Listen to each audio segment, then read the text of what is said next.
আমাদের কাছে অনেকে জানতে চান যে ব্রিটেনে বা বিলেতে হিউম্যান রাইটস কি, এটা কখন ক্লেম করতে হয়, এটা কখন থেকে এদেশের ল হলো, বা কীভাবে আবেদন করা যায়, কিভাবে ক্লেম করা যায়। তো এই ব্যাপারে আমরা চেষ্টা করবো একটা সম্যক ধারণা দেওয়ার জন্য।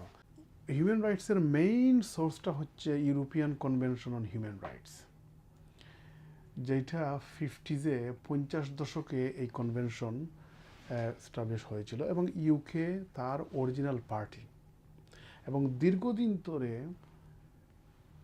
ইউকে পার্টি থাকার কারণে কনভেনশনকে ইউকে রেসপেক্ট করতো, অর্থাৎ European convention on human rights must be respected as a signatory party, কিন্তু পার্ট অফ ইউকে ল ছিল না।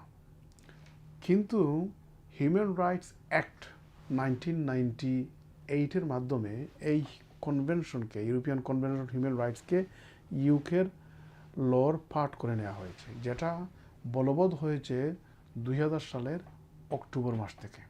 অর্থাৎ 2000 সালের অক্টোবর থেকে European convention on human rights is part of UK law. তো ইউকে ল থাকার কারণে আপনি যে কোনো মামলায়, যে কোনো ক্লেইমে যদি অ্যাপ্লিকেবল হয়, আপনি হিউম্যান রাইটস উপস্থাপন করতে পারেন ইউকের ডোমেস্টিক কোর্টে। তো আমরা যদি দেখি মুদ্রা কথায় কনভেনশনটা, ইউরোপিয়ান কনভেনশন হিউম্যান রাইটস বা হিউম্যান রাইটস লটা অনেক লম্বা, কিন্তু মেইনলি 3টা প্রভিশন ইমিগ্রেন্ট কমিউনিটিকে টাচ করে। একটা হচ্ছে article 2, article 3 and article 8। Article 2টা হচ্ছে রাইট অফ লাইফ, আর রাইট টু লাইফ, আর আর্টিকেল 3 হচ্ছে prohibition from inhuman and degrading treatment, অমানবিক ইনসাল্টিং বিহেভিয়ার থেকে রক্ষা করা। এই দুইটা কিন্তু নর্মালি অ্যাসাইলামের ক্ষেত্রে প্রযোজ্য হয়। অর্থাৎ অ্যাসাইলামে যদি আপনি ক্লেম করেন যে আপনাকে টর্চার করা হয়েছে, আপনার জীবন হুমকির সম্মুখীন, দেশে গেলে আপনি বাঁচতে পারবেন না, আপনার জীবন হানি করতে পারে, অথবা আপনাকে টর্চার, হ্যারাসমেন্ট, পারসিকিউশন করতে পারে, তখন আপনি আর্টিকেল 3 বা 2 ক্লেম করতে পারেন। আরেকটা আর্টিকেল হচ্ছে article 8, right to private and family life.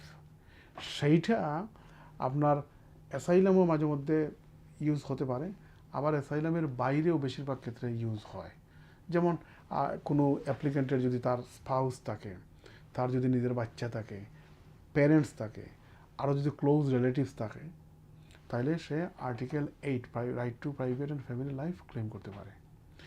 প্রথম দিকে যখন ইউকের ডোমেস্টিক ল হলো, তখন অনেক গাইডলাইন্স ছিল না, কিন্তু এখন তো সর্বোচ্চ আদালত থেকে বহু রায়, জাজমেন্ট আছে, হিউম্যান রাইটসের বিভিন্ন থ্রেশহোল্ড, বিভিন্ন লিম্বো, বিভিন্ন ক্রাইটেরিয়া সেট করে দেওয়া হয়েছে।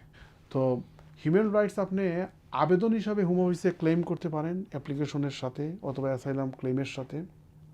আবার আপনি হোম অফিসে যদি আগে ক্লেম করেন, হিউম্যান রাইটস যদি আপনি ক্লেম না করে থাকেন, তাহলে পরবর্তীতে আপনি লেটারের মাধ্যমে অথবা সেকশন 120 নোটিশের মাধ্যমে অ্যাডিশনাল গ্রাউন্ড হিসাবে আপনি হিউম্যান রাইটস ক্লেম করতে পারেন।